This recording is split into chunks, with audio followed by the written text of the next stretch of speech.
Ahí está. ¿Ahora sí se ve que está grabando? Ya, perfecto. Oye, disculpa, ¿puedes subir el power Sí, a material docente? hoy día voy a subir las dos auxiliares en un en un PDF. ¿Ok? Bueno, primero vamos a repasar un par de conceptos de la clase pasada, que yo creo que son importantes de recalcar eh, para la prueba, en verdad. No sé si vieron, pero les acabo de subir una tarea que la tienen que entregar la próxima semana, por lo que tengo entendido, y más tarde después al final de la clase vamos a revisar las preguntas. Bueno, primero que todo, vamos a repasar las primeras clases del profesor Cabrera, y vamos a la próxima clase repasar las clases que va a hacer esta semana. Bueno, primero que todo, hay que definir lo que es vida, lo que les hablé la semana pasada, que tiene unas características bien particulares, que es un sistema complejo, autoorganizado y adaptativo. ¿A qué me refiero con que sea autoorganizado? Me refiero a que se dan patrones a nivel del todo en el organismo, van a surgir unas reglas simples que van a operar a nivel local. Y a partir de esas reglas que surgen a nivel local, el organismo va a funcionar a un nivel más macro. Por ejemplo, cuando se agrupan aves, el comportamiento coordinado de miles de animales va a crear una estructura que a gran escala va a cambiar con el tiempo. Es posible que cada ave de forma individual opere un conjunto de reglas simples de acuerdo con lo que acaban de ser sus vecinos más cercanos. Entonces significa que a partir de reglas simples se va a operar un conjunto. El otro concepto de la vida es la adaptación, que significa que los organismos no van a estar en un 100% a merced del entorno. Por lo tanto, va a existir una retroalimentación que va a permitir a los organismos estabilizar su entorno interno frente a los cambios externos. Bueno, los sistemas adaptativos complejos son aquellos que van a poder cambiar su funcionalidad en respuesta a una historia. Es decir, se pueden adaptar en función a su entorno. Es decir, que tienen una especie de memoria estos sistemas, que va a permitir a los organismos, como ya les dije anteriormente, regular sus procesos internos como el metabolismo, el crecimiento, la división celular, la luz, no sé si conocen los tropismos, que son los organismos, como los reflejos básicos de los organismos, que no tienen un sistema nervioso, pero igual son capaces de responder eh, ante el ambiente externo. Por ejemplo, las plantas tienen tropismo, tienen fototropismo. No sé si han visto alguna planta que se acerque a la luz, que doble su tallo. Las plantas en sí no tienen un sistema nervioso, pero ya se ve que son capaces de adaptarse en función del ambiente para cumplir con los requerimientos que poseen. Bueno, es a partir del concepto de adaptación que surgió el concepto de evolución, que fue planteado por Darwin en su libro El origen de las especies, en 1985, creo que fue, y que lo define como una descendencia con modificación. Entonces, definimos como la evolución como algo clave para definir la vida. Es necesario que los sistemas evolucionen para poder también hablar de ellos como sistemas vivos.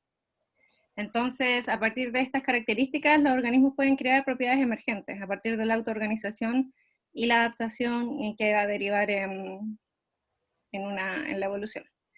Bueno, les voy a hablar brevemente de los principios centrales de la teoría de evolución, que se refiere a que el principio número 1 va a decir que se producen más individuos de los que van a sobrevivir. A ver, ¿alguien habló en el chat? Ya, ahí vamos a ver la tarea. El principio número 2 dice que hay una lucha continua por la existencia. Oye, disculpa, Dime. eh, ¿tú cambiaste de diapositiva? No, Ay, ay, ay. no, se ve que está cambiando ahí, ¿verdad? Sí. Ay, sí, sí. Es que no vi la forma de poder escribir en el PDF, ¿verdad? Ay, ay, ay, no importa. Ya bueno, el principio número 2 dice que hay una lucha por la existencia, dado que el medio ambiente va a tener recursos ilimitados. El tercer principio dice que los individuos van a mostrar variaciones, que se van a diferenciar entre sí de formas sutiles, y aquellos que tengan mejores características van a poseer una ventaja. y al tener una ventaja van a tener mayores probabilidades de sobrevivir. Y finalmente, los individuos presentan descendencia. Y por ende los individuos con estas variaciones ventajosas van a ser capaces de transmitirlas a sus descendientes. Esos son los 4 principios.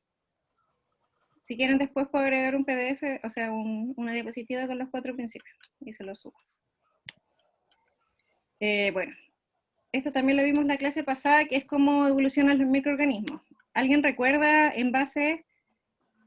Aquí vemos el árbol, ahí sí, aquí vemos el árbol filogenético.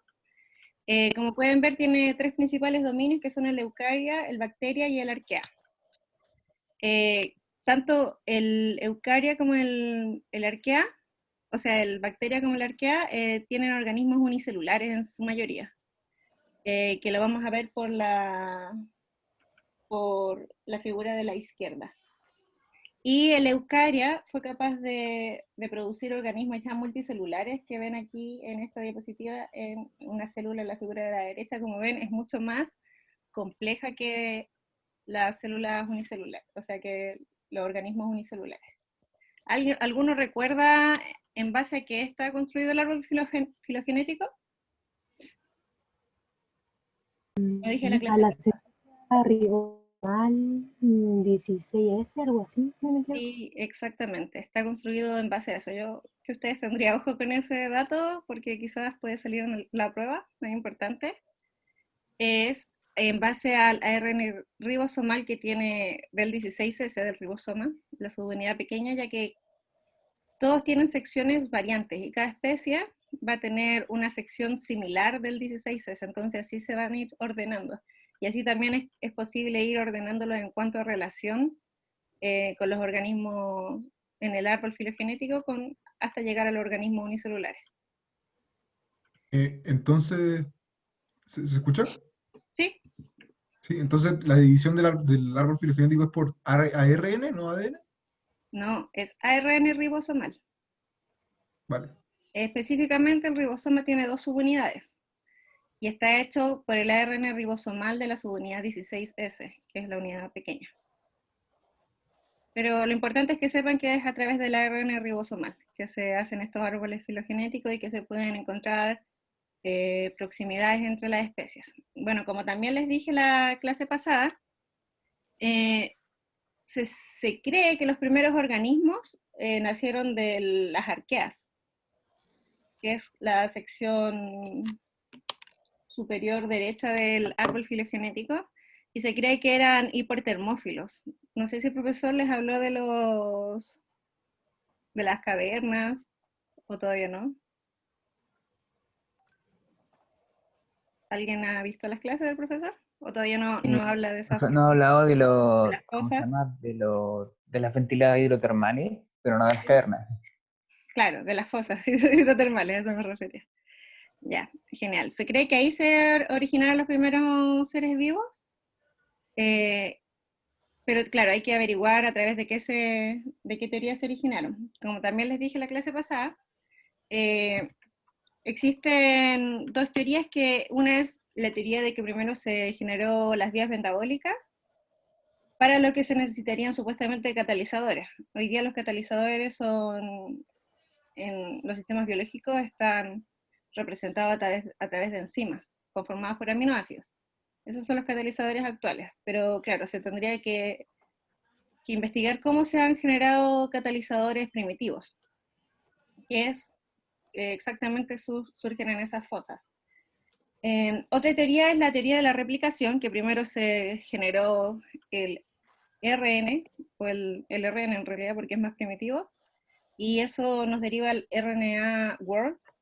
Entonces todo esto, cómo surgió la vida, independiente de cuál teoría es la primordial, es lo que se conoce como síntesis prebiótica. También hay gente que dice que vienen asteroides o cometas. Bueno, entonces la semana pasada les hablé brevemente de lo que era la replicación y del metabolismo. Las teorías actuales sugieren que es más probable que se haya generado el metabolismo primero. Antes creían que era el RNA debido a que los ácidos nucleicos cargan con casi toda la información que codifica el organismo. Pero otros dicen que más que nada es como el manual de instrucciones, más, por decirlo de alguna manera. Y ellos creen, los que dicen eso dicen que el metabolismo fue creado primero. Entonces, claro, aquí tenemos que recalcar, fue los ácidos nucleicos o los aminoácidos, mejor dicho, los catalizadores, que también pueden ser inorgánicos. Como saben, hoy en día toda la forma de vida es basada en carbono. En esa época no lo era. Bueno. El metabolismo, como ya dijimos, es el conjunto de reacciones y procesos físico-químicos que van a ocurrir dentro de la célula. El metabolismo en última instancia va a estar ligado a secuencias de reacciones de óxido-reducción acopladas, que fue lo que más recalqué en la clase pasada, en las que va a existir una transferencia constante de electrones.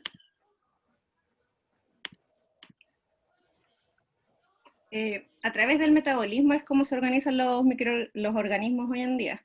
Entonces, ¿qué es lo que requiere un organismo? Requiere una fuente de energía, sea energía solar o a través de moléculas inorgánicas.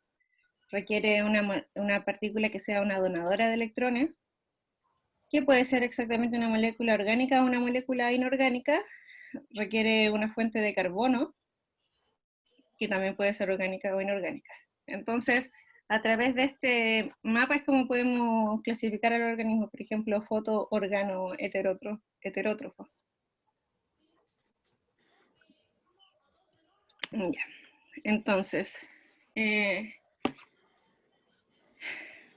bueno, todos los organismos de por sí necesitan energía para mantenerse, para mantener su metabolismo.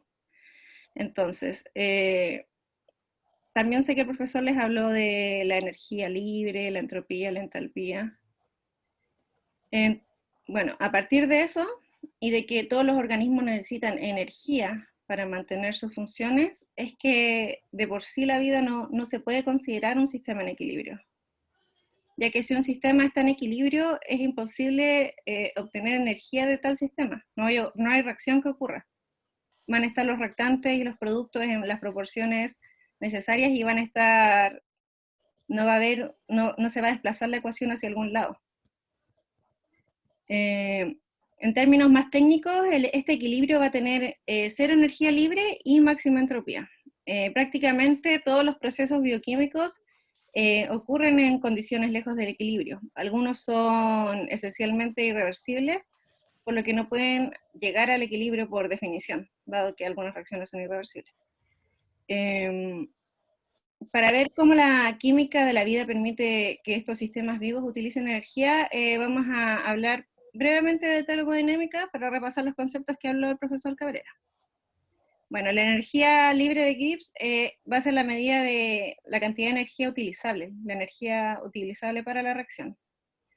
Esta energía es la energía que puede realizar trabajo en este sistema. El cambio de energía libre durante la reacción va a proveer información sobre si la reacción va a ocurrir de forma espontánea o no.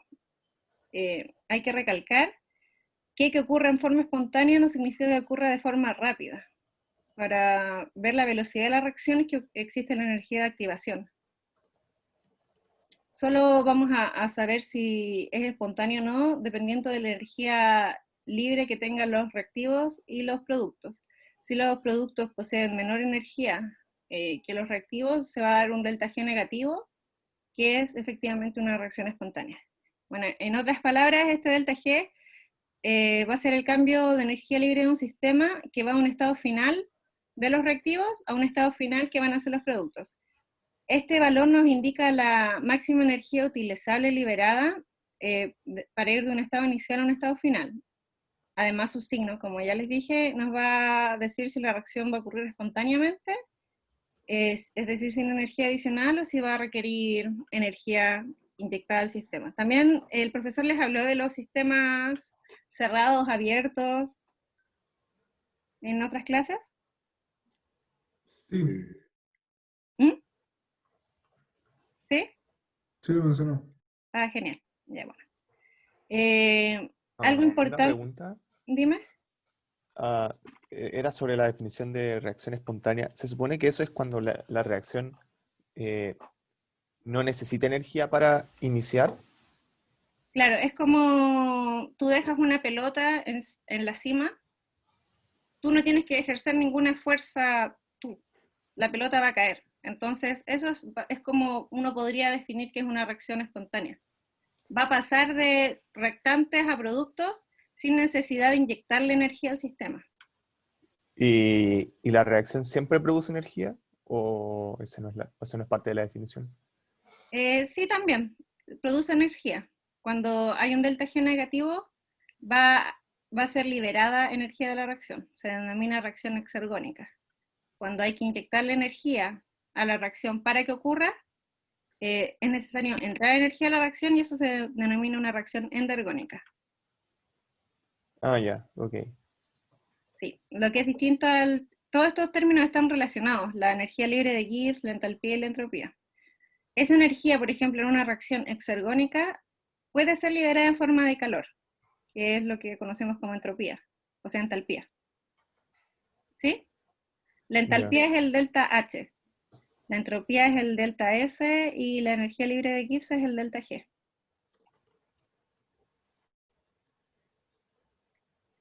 Bueno, como les digo, esa energía puede ser liberada en forma de radiación y una de las formas de liberarse es en forma del calor. Entonces la enthalpía, el delta H, se va a referir a la energía que está almacenada en los enlaces y el cambio en la enthalpía va a ser la diferencia en la energía de los enlaces entre reactivos y productos. Un delta H o una enthalpía negativa significa que se va a liberar calor de reactivos a productos, mientras que un delta H positivo significa que se va a absorber calor. Bueno, esto es obviamente definiendo presión constante y condiciones normales. Ahora vamos a hablar de la entropía brevemente. Bueno, es el cambio de desorden. Decirlo desorden quizás es muy generalizado, pero claro, es como la energía libre que hay, toda la energía que hay en el sistema. Entonces, por ejemplo, si la entropía es positiva, el sistema se va a volver más ordenado durante la reacción. Por ejemplo, cuando una molécula grande se va a dividir en moléculas más pequeñas, es como que el sistema se va a ir ordenando de alguna manera. Si el delta S, que es la entropía, es negativo, significa que el sistema se va a volver más ordenado. O sea, si es positivo, el sistema se vuelve más desordenado. Si el delta S es negativo, significa que el sistema se vuelve más ordenado. Una de las leyes de la termodinámica dice que todos los sistemas tienden al desorden. Entonces, tienen que tener un delta S positivo para poder operar. Claro, esta entropía es como cómo se dispersa la energía a medida que va a ocurrir este proceso químico, por eso se asocia al desorden. Ya. Entonces, como ya les dije, las reacciones con un delta G negativo va a liberar energía, lo que significa que pueden proceder sin la adición de energía, que son espontáneas. En contraste, las reacciones con un delta G positivo necesitan aporte de energía para llevarse a cabo, no son espontáneas. Este cuadro resumen yo lo encuentro bien bueno para estudiar. Resume bastante bien cómo funcionan las reacciones. Bueno, como podemos ver en la ecuación anterior, aquí, tanto el cambio de entalpía como el de entropía van a contribuir al signo total del valor de G. Entonces, cuando en una reacción, como vemos aquí en esta tabla, libera calor, tiene un delta H negativo, o aumenta la entropía del sistema, estos factores vuelven al delta G más negativo. Por el contrario, cuando una reacción va a absorber energía o disminuye la entropía del sistema, estos factores van a volver al delta G más positivo. Entonces, como hemos visto, hasta el momento la termodinámica nos ha dicho que la energía sí o sí, la vida requiere energía para vivir. Casi toda la energía en la Tierra depende del Sol. La mayoría de los organismos vivos son fototrópicos. Gran parte de la energía libre para los sistemas biológicos, como ya les dije, proviene de esta radiación atrapada en la fotosíntesis. Entonces, si tendemos al orden, les podría hacer una pregunta, ya que ha quedado claro que, por ejemplo, la descomposición de una molécula va a tender al orden. Entonces uno se podría preguntar cómo es que la descomposición de una molécula que tiende al orden puede ocurrir, siendo que la segunda ley de la termodinámica dice que todo tiene que tender al desorden. Y de eso vamos a hablar a continuación. Bueno, como ya les dije, los sistemas vivos son sistemas abiertos que van a intercambiar materia y energía con sus alrededores. Los sistemas vivos son altamente organizados, es decir, tienen una baja o alta entropía si son organizados. Baja. Muy baja entropía, exacto. Entonces, para que el sistema vivo mantenga un estado de baja entropía, debe producir una disminución aún mayor en la entalpía, de modo que el cambio resultante en el delta G sea negativo. Para que este sea el caso, la vida necesita un aporte continuo de energía. Entonces, ¿cómo es posible que yo pueda tener una baja entropía en el sistema? Puede ser que el entorno presente una alta, entonces ahí se puede compensar. En general, los sistemas vivos generan una baja entropía en su cuerpo, pero generan una alta entropía afuera, en el sistema, porque somos sistemas abiertos. Entonces, a través de este delta, es que igual la entropía va a tender al desorden, como se dice usualmente. Entonces, como esto significa que el orden de los organismos, el orden que los organismos vivos van a producir es resultado de que su química va a estar lejos del equilibrio, lo que se logra a expensas de aumentar la entropía del entorno. La vida en general presenta un orden interno que toma energía libre de ese entorno, como la luz solar o la energía química, y la devuelve al entorno en una cantidad igual de calor y entropía.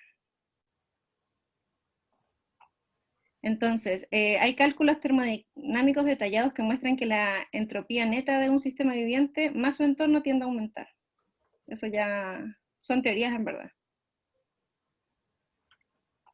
Ok, vamos a... Esto también ya se los había nombrado en la clase anterior y lo vamos a repasar porque es lo que nos va a sentar las bases para después ver las siguientes diapositivas. Bueno, como les dije en la clase anterior, y esta clase, el metabolismo en general se fundamenta en reacciones acopladas de óxido-reducción, como ya viéndolo en la escala más simple. ¿Y por qué es tan importante esta óxido-reducción? Es porque va a generar un gradiente, un transporte de energía, que va a permitir al sistema vivo mantenerse. Es de una forma, no a través de una reacción de óxido-reducción, ocurren miles de reacciones de óxido-reducción que van a generar un poder reductor que les va a permitir generar energía al organismo para mantenerse, y eso es como lo importante en el fondo detrás de todo lo que hablamos del metabolismo. Bueno, como ya les mencioné, el agente reductor es el que va a ceder electrones, el que va a aumentar su estado de oxidación, y por lo tanto va a ser oxidado. Por el contrario, el agente oxidante va a ser el que capta estos electrones que va a dar el agente reductor, va a reducir su estado de oxidación y va a ser reducido. Y vamos a ver este ejemplo de acá. Entonces, estas reacciones al ser acopladas, bueno, aquí vamos a ver la oxidación de la molécula de hidrógeno, por ejemplo. Les iba a preguntar, pero ya veo que está escrito en la diapositiva. Entonces, como vemos, el hidrógeno es el agente reductor y es el que está cediendo electrones a la reacción. Aquí hay dos semireacciones. Una reacción es la reacción de oxidación y otra es la reacción de reducción. Bueno, como vemos, es el hidrógeno el que está cediendo electrones y esta reacción, estos electrones van a ser captados por moléculas de oxígeno. Entonces, el oxígeno va a actuar como un agente oxidante, es decir, que está captando los electrones. Y si es un agente oxidante, como vemos acá, quiere decir que va a reducir su estado de oxidación, va a ser reducido. ¿Les ha quedado claro el concepto o lo repetimos? ¿Ah? ¿Está bien? Ok. Sí se entiende. ¿Ah? Sí, ya, Sí se ya, entonces, es importante que el poder reductor es muy importante en los organismos que conocemos actualmente. ¿Alguien me puede decir aquí qué le pasa a la nicotinamida adenin-dinucleótido y a la flavina adenin-dinucleótido? ¿Se están reduciendo o oxidando? Se absorbe 2 electrones, se está oxidando. No, reduciendo, venga. ¿Quién se está reduciendo? A ver, Ambos se están reduciendo, porque están Sí. ganando electrones. exacto. Eso es lo importante. Estas moléculas son muy importantes dentro del organismo porque actúan como acarreadores de poder reductor. Vamos a ver más adelante a qué me refiero con esto. Bueno, aquí vamos a ver el poder reductor al que les hablo. Como ven aquí, hay una reacción que es reversible.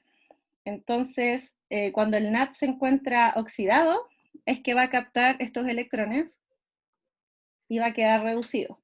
Entonces, el NADH es el que va a viajar en el cuerpo con este poder reductor, porque estas moléculas de nicotinamida y de flavina pierden fácilmente los hidrógenos que se unen a ellas. Por eso son buenos donadores de electrones. Bueno, estas moléculas se llaman acarreadores de electrones. Estos acarreadores de electrones son pequeñas moléculas orgánicas que desempeñan un papel fundamental en la respiración celular, que vamos a ver también más adelante. Recogen electrones de una molécula y los van a llevar a otra. En el diagrama podemos ver que el acarreador de electrones traslada los electrones de la reacción de degradación. Como pueden ver arriba, los electrones se acoplan al anillo que tienen arriba, al lado de un carboxilo. Entonces, a través de esa estructura los van captando y soltando después.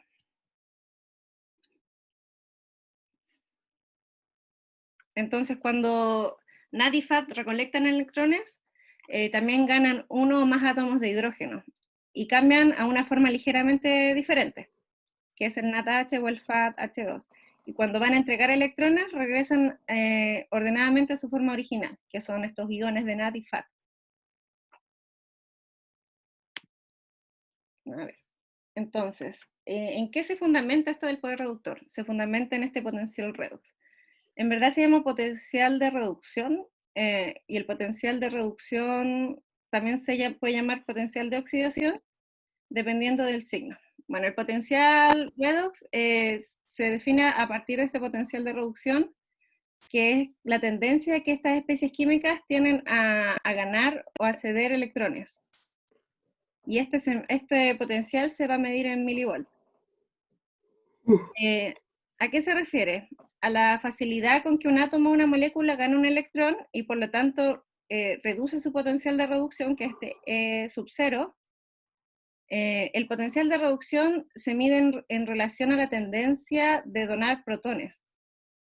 A la tendencia del hidrógeno, del ion de hidrógeno a ganar electrones. Entonces un potencial negativo de reducción se denomina potencial de oxidación. Un potencial redox negativo se denomina potencial de oxidación.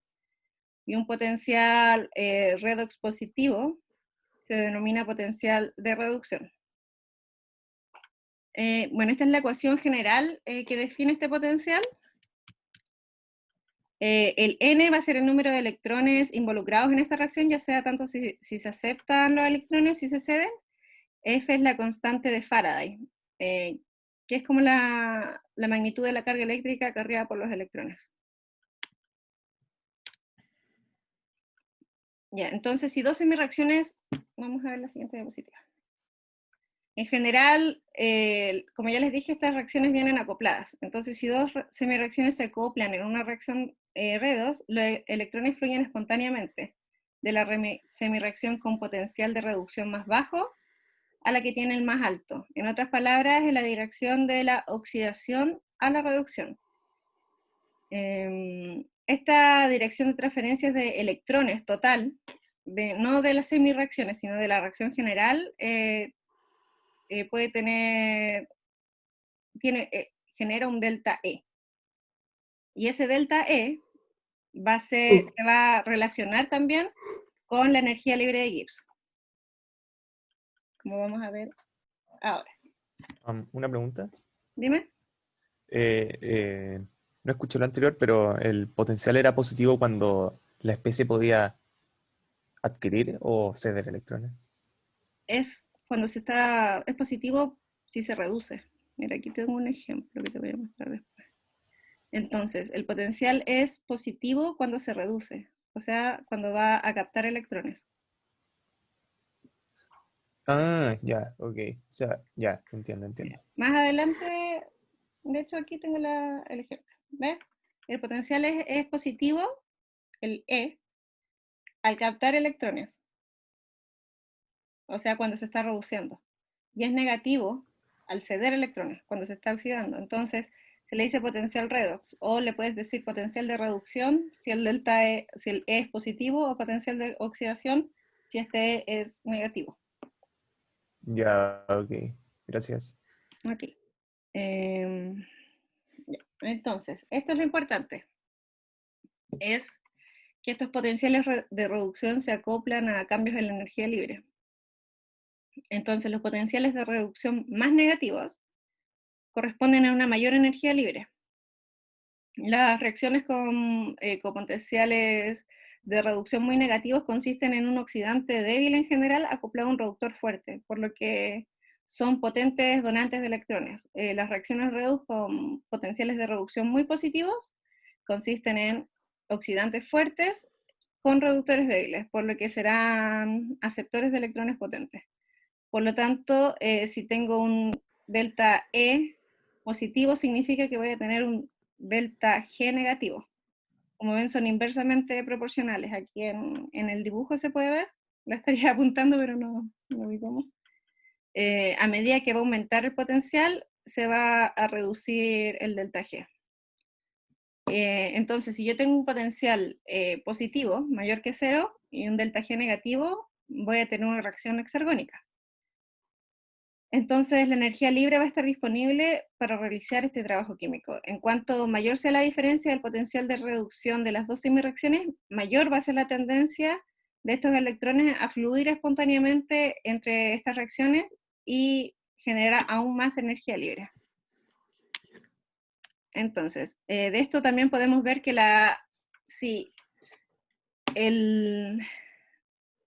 de esto también podemos ver que la reducción es una reacción endergónica, mientras que la oxidación es una reacción exergónica. En general, no es que pase siempre, yo creo. Los organismos hacen uso de esto en sucesivas reacciones redox, y vamos a ver como la mayor expresión de este tipo de reacciones en la cadena transportadora de electrones. Por los que es una cadena a través de que los electrones pasan a través de la membrana como en forma de cascada casi. Ya. Entonces,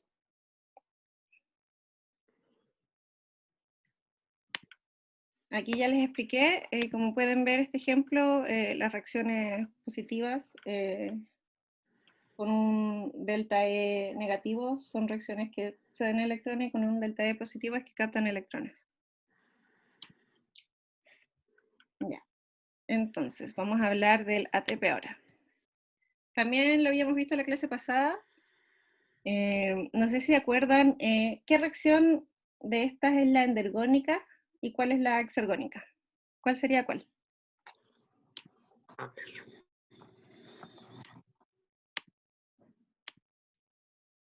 ATP más H2O es igual a ATP más B.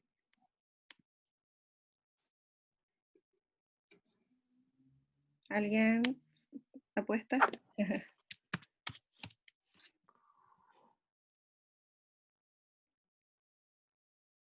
De ATP a ADP es exergónica, ¿Ya? ¿Y por qué? ¿Me puede- porque libera energía. ¿Ya? Y en el sentido contrario, requiere energía. Sí, muy bien. Exactamente. Es porque la ruptura de una molécula generalmente libera energía. Entonces, este ATP, los enlaces de los fosfatos en el ATP son altamente energéticos. Es muy importante saber eso. ¿Por qué el ATP se utiliza como esta moneda energética en el cuerpo? Es por eso, sus enlaces de fosfato tienen alta energía. Entonces, el ATP se va a sintetizar a partir de ADP y de fosfato, y esta reacción va a ser la reacción endergónica, que tiene un delta G positivo de 7.3 en condiciones estándar. Entonces, la reacción contraria, la ruptura del ATP en ADP y fosfato, va a ser una reacción exergónica con un delta G de la misma magnitud, pero de un valor negativo. Va a tener un menos 7,3 de delta G. Entonces ahora vamos a hablar un poco de las fuentes de energía. Ya sabemos que el ATP es el almacenador de energía del cuerpo. Va a ser la fuente de energía de varias reacciones de varias células. Pero también nosotros obtenemos energía a través de la degradación de moléculas orgánicas. Nosotros somos los quimio organo heterótrofos, en el fondo. A ver. Entonces, estos son los dos procesos principales con los que obtienen energía los organismos vivos. Ambos tienen sus versiones sin oxígeno.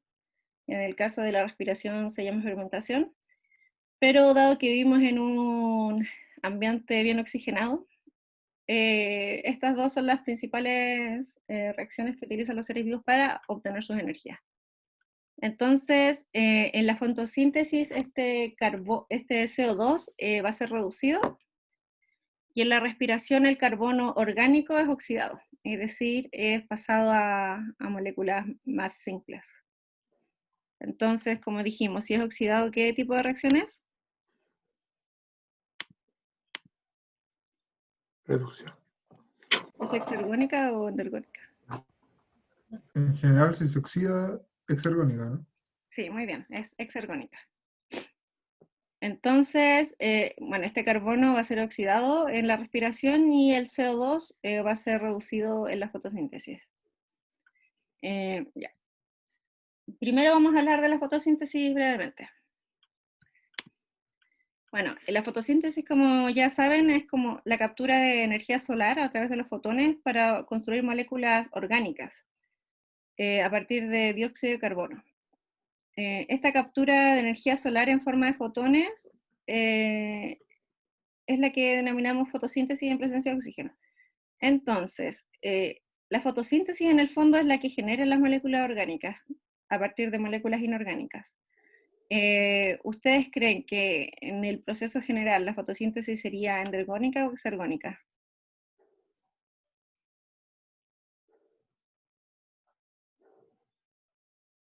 Endergónica.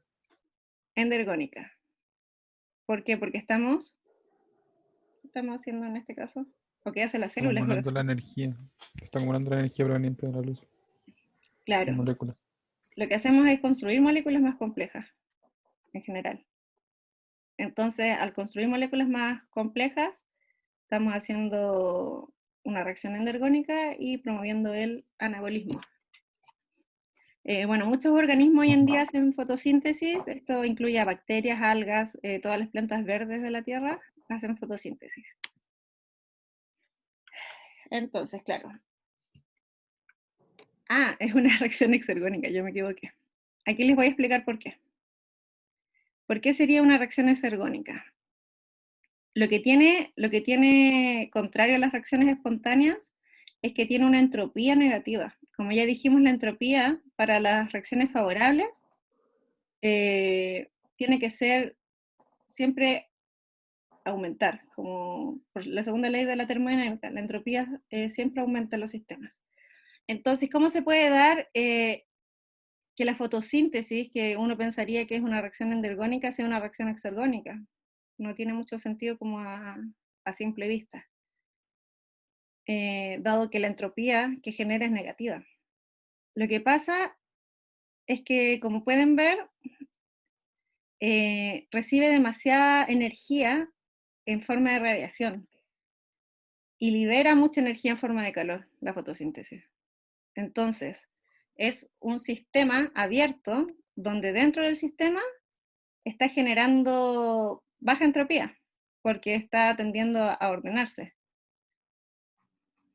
Entonces, con el calor que se libera, produce demasiada entropía afuera, y el balance de la entropía afuera con dentro del sistema, igual termina siendo mayor que cero. Y como también libera calor, el delta G, a través de una ecuación, nos va a dar que es negativo. Es un poco contradictorio, pero así pasa, efectivamente. Hay una ecuación que si quieren después la puedo subir al curso, si le interesa a alguno me puede dejar un mensaje, donde se ve efectivamente que el delta G termina siendo negativo. Entonces, la entropía total de este sistema fotosintético, más su entorno va a aumentar, que es lo que necesitamos para que ocurra esta reacción de forma espontánea. Vamos a continuar. Ahora vamos a hablar brevemente de todos los procesos que conllevan a la respiración, donde esta glucosa es oxidada y el agente oxidante en este caso es el oxígeno. Entonces vamos a hablar de la respiración aeróbica que ocurre en todos los mamíferos. Bueno, la respiración celular comprende varios procesos. Es un conjunto de reacciones por la que determinados compuestos orgánicos, en el caso de nosotros azúcares, puede ser, son degradados completamente por oxidación hasta convertirse en sustancias inorgánicas. Proceso que proporciona energía para el mantenimiento de la célula. Existen dos tipos de respiración. La respiración aeróbica, donde el aceptor final de electrones es este oxígeno molecular que se va a reducir a agua. Esta es la que realizan la mayoría de los organismos vivos, y también existe la respiración anaeróbica, donde el aceptor final de electrones va a ser una molécula distinta del oxígeno. Bueno, la respiración aeróbica se produce en la mitocondria. Como pueden ver, está compuesta por 4 etapas, donde tenemos la glucólisis, que se produce en el citosol, la oxidación del piruvato, que ya se produce dentro de la matriz mitocondrial, el ciclo de Krebs, y la fosforilación oxidativa, que se produce en la membrana de la mitocondria. ¿Puedes repetir lo último un poco? Que fue un poco rápido. Sí, hablo rápido. Que la respiración celular está compuesta de 4 procesos, no es solo uno. Va desde la glucólisis hasta la fosforilación oxidativa. Entonces, la respiración celular la primera etapa va a ser la glucólisis que ocurre en el citosol. Después, esta va a generar moléculas de piruvato. El piruvato va a entrar a la matriz mitocondrial, donde va a ser oxidado a acetil-CoA. El acetil-CoA va a entrar un ciclo llamado el ciclo del ácido cítrico, el ciclo del ácido tricarboxílico o el ciclo de Krebs. Son los tres lo mismo. Y después, a partir de todas las moléculas generadas en estas 3 reacciones, que son este poder reductor a través de las NADIFAT, todas esas moléculas van a ir a la fosforilación oxidativa, que es esta cadena de electrones de la que les hablaba antes, donde todo este poder reductor va a ser pasado como por la membrana, generan una bomba. Eso es lo interesante. Este poder reductor va a hacer andar una bomba que va a generar ATP, en palabras más sencillas. Bueno, entonces... Oye, disculpa por la interrupción. Entonces, todo ese proceso desde la glucólisis hasta la fosforilación oxidativa es para generar ADP, ¿cierto? Ese es como el objetivo final. Claro, es para generar ATP. Dale. Pero hay que tener en cuenta que no todo el ATP va a ser generado de forma directa. Como ven, la glucólisis ya genera un ATP. El ciclo del ácido cítrico genera un ATP. Lo que más van a generar los primeros 3 procesos, al menos, va a ser poder reductor, que son la reducción de las moléculas de NAD y FAT. Y ese poder reductor, finalmente, en la fosforilación, va a ser el que promueva la producción de ATP. ¿Ok? Bueno, este es un proceso catabólico. Entonces, gran parte de la energía libre desprendida en cada una de estas reacciones, que son varias hexergónicas, va a ser incorporado en la molécula de ATP, va a ser reservado en la molécula de ATP. Ya, vamos a continuar. Esta es como una versión simplificada, pero a mí claramente me gusta más este esquema de lo que pasa. Primero va a llegar la glucosa, va a pasar por la glucólisis, va a salir piruvato, el piruvato va a ser oxidado a acetil-CoA, el acetil-CoA va a entrar al ciclo de Krebs, el que va a dar NAD. Después el ciclo de Krebs, todo el poder reductor va a ingresar a esta cadena transportadora de electrones para generar ATP. Durante la respiración, una molécula de glucosa se va a ir degradando poco a poco, en dióxido de carbono, agua, ATP y poder reductor. Vale. Vamos a ver ahora el paso. Esta es una versión mega simplificada de qué es como lo importante. Como que el carbono se oxide en la respiración y el oxidante sea el oxígeno. El esquema va a mostrar dos procesos, que son este esquema muestra dos procesos, que es la oxidación del carbono a CO2 y agua, y se ve acoplado directamente a la cadena transportadora de electrones, que va a tener oxígeno como aceptor final de electrones. Obviamente es un proceso mucho más simplificado de este, pero es un esquema. Bueno, aproximadamente la mitad del carbono orgánico producido por los organismos que hacen fotosíntesis se va a volver a oxidar posteriormente a CO2 a través de la respiración, para proporcionar esta energía química que mantiene vivo a los seres vivos, o sea, que nos mantiene vivos. Además, hay organismos que obtienen energía no solo de la luz, sino también de fuentes geoquímicas. Por ejemplo, en el caso de la vida en la Tierra, como ya les he mencionado, se cree que efectivamente fue en ausencia de oxígeno, dado que no existía oxígeno, o sea, la atmósfera no estaba cargada de oxígeno en esa época.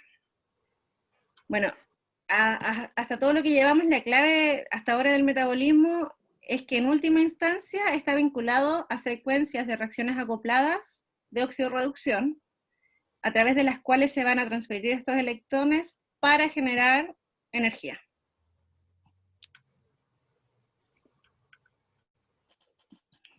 Bueno, este es el ciclo de Krebs, que es el paso intermedio entre la glucólisis y la cadena transportadora de electrones. Aquí el acetil-CoA obtenido en el paso anterior se combina con una molécula de 4 carbonos, que es el oxaloacetato, y atraviesa un ciclo de reacciones para finalmente volver a generar una molécula de 4 carbonos. Es cíclico. Bueno, en este proceso se va a generar ATP, NAD reducido y FAT reducido, y se va a liberar dióxido de carbono. Este ciclo es una pieza central de la respiración celular. Bueno, ya les dije, toma el acetil-CoA producido del piruvato, que es producido a su vez por la glucosa, para generar este poder reductor. La mayoría, casi la mitad del poder reductor generado en todas estas reacciones es generado en el ciclo de Krebs, en este ciclo de ácidos tricarboxílicos. Bueno, en los eucariontes este ciclo tiene lugar en la matriz mitocondrial, al igual que la conversión del piruvato al acetil-CoA.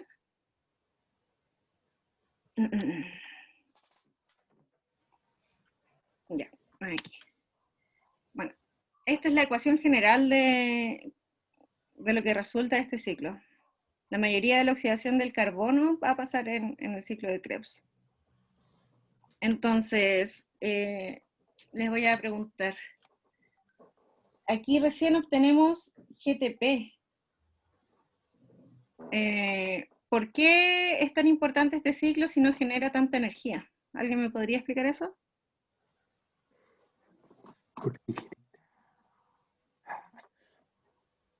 Si no está produciendo ATP, ¿por qué es tan importante? Por el El nada. reductor. Exacto. Esa es la clave de... Es exactamente eso, es por el reductor. Entonces, el ciclo del ácido cítrico va a ocurrir 2 veces por cada molécula de glucosa que entra en la respiración celular. Porque de cada molécula de glucosa se van a obtener 2 piruvatos y por lo tanto 2 acetil-CoA. Ahora vamos a la cadena ¿Por qué mencionaste que era importante si no producir energía? porque genera mucho poder reductor. Con el NaH. Sí, y en este caso genera mucho ATP, no indirectamente, porque vamos a ver ahora, justo en esta diapositiva, que el poder reductor es el primer motor de la generación de ATP, a pesar de que, como vemos acá en el ciclo de Krebs, no sea el producto directo. Eso es Oye, importante. Dígame. ¿a qué te refieres con poder reductor? Me refiero a lo que hablamos al inicio, que vimos que el poder reductor son estas moléculas de FAD y NAD que se reducen, o sea, que captan electrones, y después ellos van a transportar los electrones a una cadena de electrones, que va a ser como una, imagínatelo como una maquinaria, que ellos llevan así, no sé, el carbón y lo echan, y van a generar que esta cadena de electrones funcione y genere el ATP. Me refiero con poder reductor a los electrones, directamente, a que acarrean electrones. Son transportadores de electrones. O sea que genera más transportadores de electrones, ¿no? ¿Qué? En el ciclo anterior que vimos, se ¿Sí? generan más como estos carriers, ¿no? De electrones. ¿A eso te refieres Claro, con...? sí, pues eso es lo importante del ciclo de Krebs. Lo importante es que generan un alto poder reductivo. Estas moléculas que vimos anteriormente que se reducen, se generan muchas de ellas. Entonces, se van a generar, ¿cuánto aquí? Bueno, se van a generar muchas moléculas de NAD y FAD, que después van a pasar a la cadena transportadora de electrones y ahí van a liberar todos los electrones que captaron. ¿Queda más o menos explicado? A eso me refiero con poder reductor. A Buena, gracias. Ya, genial. A moléculas que captan electrones para después liberarlos. Bueno, aquí llegamos a la parte final de la respiración. Bueno, entonces, conforme a esta molécula de glucosa se descompone poco a poco, algunos de los pasos de degradación van a liberar energía que se va a capturar como ATP, como ya vimos. En estos pasos se va a transferir un grupo fosfato de un intermediario de la vía de ADP en un proceso conocido como fosforilación del sustrato. Eso va a pasar ahora. Sin embargo, muchos otros pasos que producen ATP es de manera indirecta, como les decía.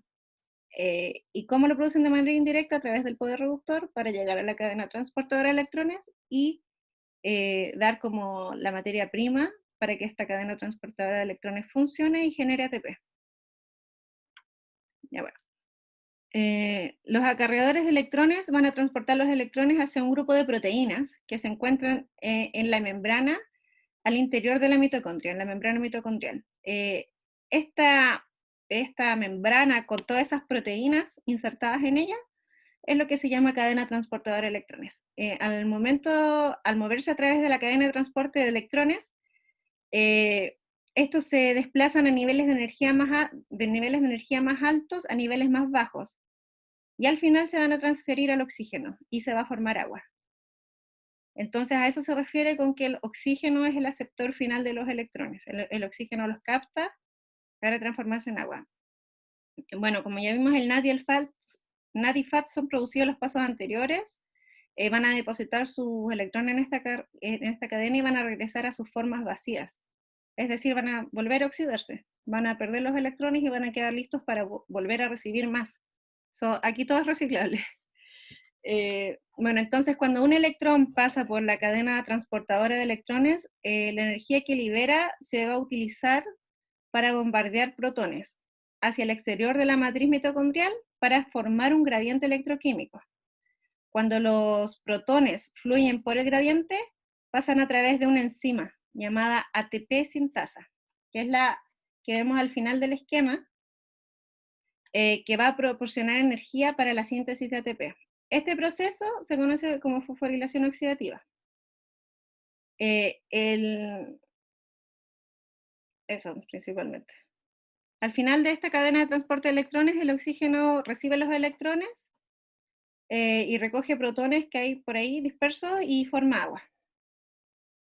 Entonces, quería saber si les había quedado más o menos claro cómo funciona esta cadena de electrones en términos generales. ¿Qué es lo que importa acá? Que se genera un delta de energía, de poder reductivo. Los electrones van a saltar a través de estas proteínas en la membrana y van a generar una bomba de protones, van a activar la bomba de protones, y esta bomba de protones al funcionar, o sea, mientras como que pasan protones a través de ella, la bomba obtiene la energía necesaria para ir agarrando el ADP y juntándolo con el fosfato y sacar ATP. Hay muchos videos en YouTube que son quizás mucho más explicativos que este esquema, que son muy bonitos en verdad. Este sistema que ocurre acá es bien bonito, cómo funciona. Y este tipo de fosforilación oxidativa lo hacemos casi todos los mamíferos, en verdad. Bueno, entonces ya vimos el concepto de la fuente de energía, cómo se obtiene a través de la fotosíntesis, que es la fuente de energía, la radiación solar como fuente de energía, a través de la fotosíntesis. O ocupar de fuente de energía las moléculas orgánicas complejas, que es lo que hacemos a través de la respiración celular.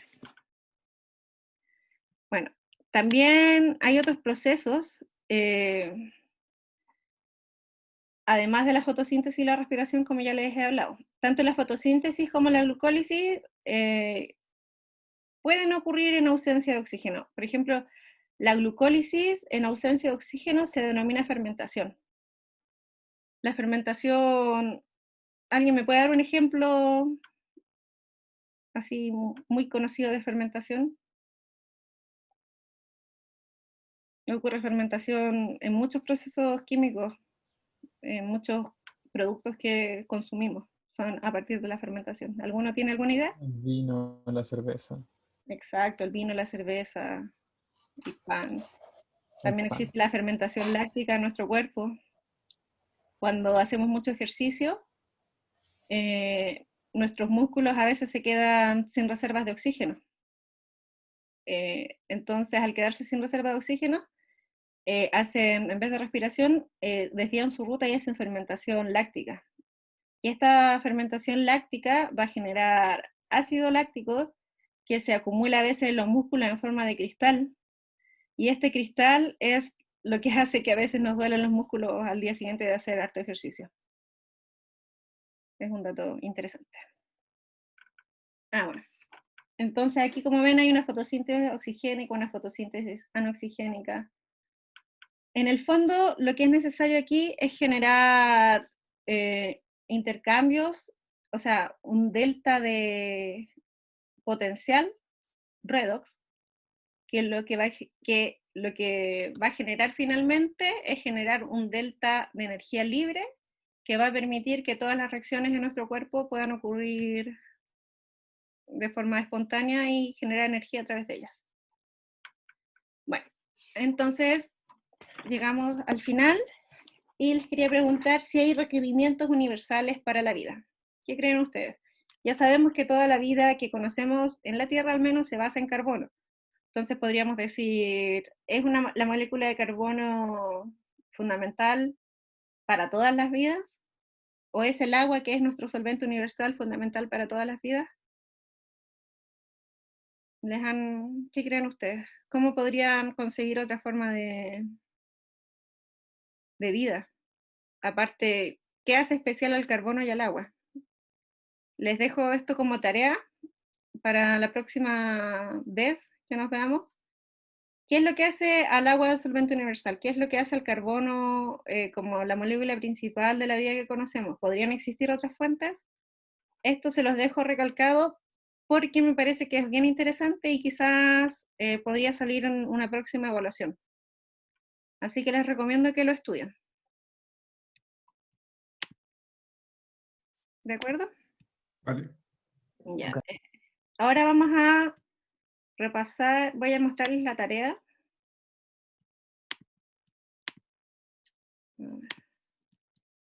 Para que la leyamos juntos, por si hay alguna duda. Va.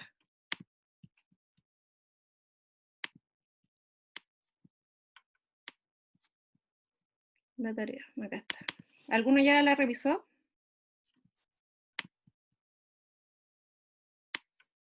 Bueno, parece que no. Yo no, al menos. Esta no me- Ya, genial, entonces la vamos a ver acá. Entonces, la tarea dice lo siguiente. ¿Ven mi pantalla? Sí. Ya, genial. Dice que la tarea consiste en 2 preguntas y tienen que responder cada una con un máximo de 250 palabras, o sea, es como media página máximo. Pero igual vean las palabras en el Word cuando lo escriban. Entonces, la pregunta 1 dice, discutir si la vida produce más entropía dentro de la célula, fuera de la célula, y o más entropía en todas partes, es decir, el sistema en su conjunto, que es de lo que hablamos también hoy. Además de un ejemplo de generación de una estructura de baja entropía generada por la célula. La pregunta 2 ¿es el metano una molécula polar o no polar? Dibujen un bosquejo de la molécula para ayudar a explicar su respuesta. Dada su respuesta, diría que es una molécula hidrofílica, hidrofóbica o amfifílica. Bueno, esa es la... ¿Tienen alguna duda sobre los enunciados? Creo que la pregunta 1 la respondimos hoy día en la auxiliar.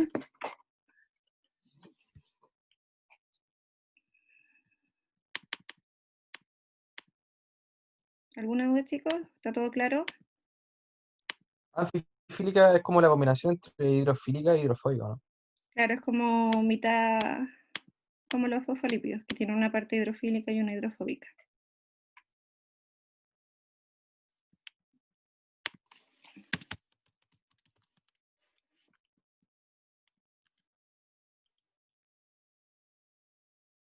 Son las también llamadas moléculas anfipáticas, es lo mismo.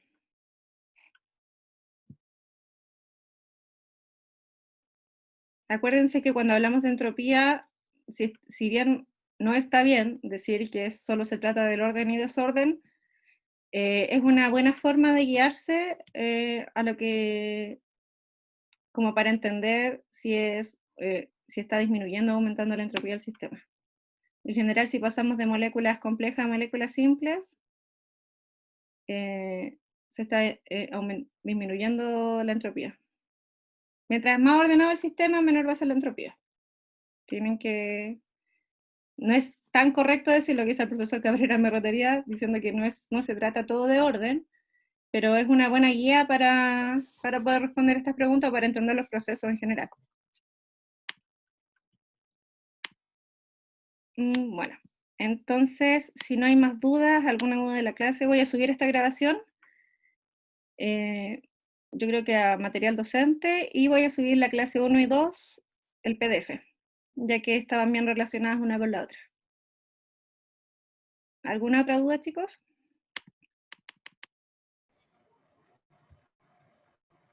No de momento. No de momento. Bueno, cualquier duda pueden escribir en el foro. Y la tarea 2, recuerden cumplir con el máximo de palabras y entregarla a plazo. A ver, déjame.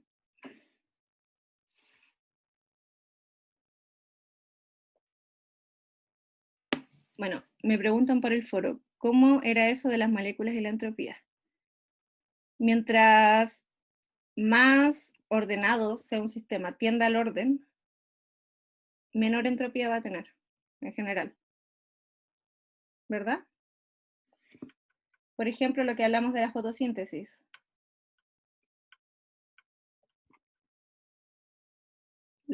Está generando orden, en el fondo está generando una molécula compleja. Requiere energía para generar esa molécula compleja. Entonces, por eso el proceso de fotosíntesis en sí es un proceso que presenta baja entropía. Pero se puede cumplir ya que genera alta entropía en el sistema, al liberar al sistema en forma de calor. Recuerden ese ejemplo, traten de no todos dar el mismo ejemplo, pero un buen ejemplo, por ejemplo, para responder la tarea. Hay más ejemplos, muchos más. Recuerden el catabolismo, el anabolismo. Así que eso. Bueno, chicos, los dejo con un poco de tiempo.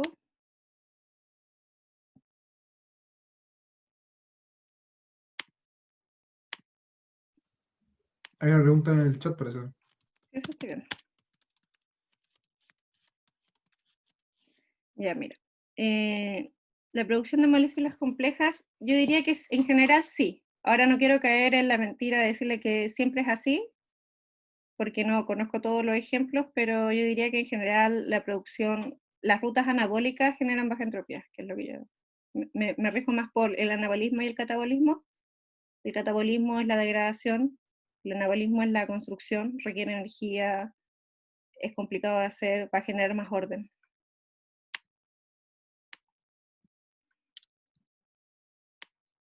De todas formas, les voy a subir la clase y quizás esto los ayude a responder las preguntas. Del metano, me imagino que el profesor Cabrera les habló en su clase, de las características del metano. Es bien conocido, tiene varias propiedades. Así que eso, traten de responder de forma breve, la brevedad siempre es agradecida. Y eso. Nos vemos en la próxima clase y cualquier duda con las tareas nos escriben en un correo o lo publican en el foro, ¿ok? Ok. Ya. Hasta Chao. luego. Gracias. Chao. Gracias. Chau. Chau. Gracias. Gracias.